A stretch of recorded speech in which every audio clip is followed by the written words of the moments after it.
միջնորդություններ ինչ փուլում է պարոն Վարդանյան։ Գործընկերներ ջան, ներկայացնեմ, ես հանդես է եկել միջնորդությամբ դեռևս հոկտեմբերի 30-ին, որը վերաբերում էր Արթուր Սարգսյանի նկատմամբ ընտրված կալանքը վերացնելուն, միաժամանակ նաև այլընտրանքային խափանման տնային կալանք, գրավ, համակցված բացակայելու արգելքով ևս կիրառելուն։ Կբացահայտեմ նաև, քանի որ իրենից ունեմ համաձայնությունը, անհրաժեշտությունը, հրատապությունը պայմանավորված էր նրանով, որ Արթուր Սարգսյանի հայրը, Սիսիանի նախկին քաղաքապետ Լավրենտ Սարգսյանը,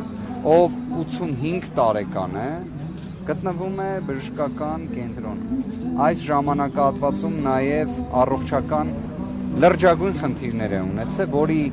ողջ դետալները փոխանցվել էին դատարան։ Եվ դուք պատկերացրեք մեզ մոտ մարդասիրության որպես սկզբունքի ինչ աստիճան ճգնաժամ կա, որ այս միջնորդության դեմ առարկեցին դատախազները, որ գիտակցում են վստահ եմ, որ 85 տարեկան Լավրենտ Սարգսյանը Արթուր Սարգսյանի հայրը, ով մինչ այս պատմությունը առողջական խնդիրներ չի ունեցել։ Այս ժամանակահատվածում տեսնելով որդու նկատմամբ տեղի ունեցողը իր մոտ առողջական խնդիրներ են առաջացել։ Արթուր Սարգսյանի մոտ առողջական խնդիր չի առաջացել։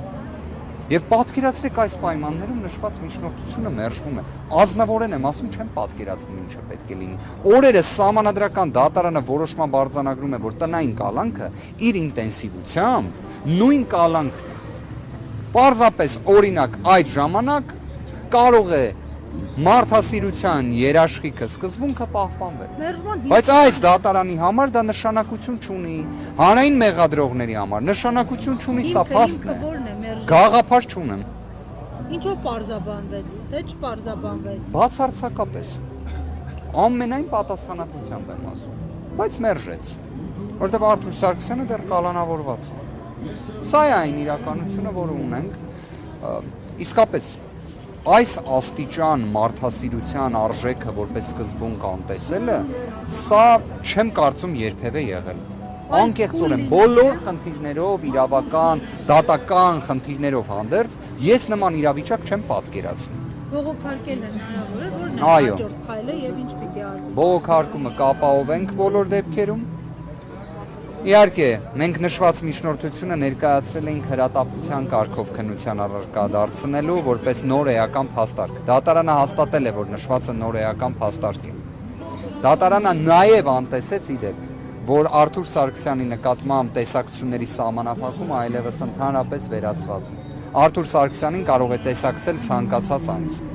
Եվ այդ պայմաններում ևս դատարանը գտնում է, որ իրավաչափության պայմանների փոփոխություն չկա։ Հա, նոր հաստարկներ կան, նոր հանգամանքներ կան, բայց չէ, պետք է կալանքը մնա անփոփոխ։ Սա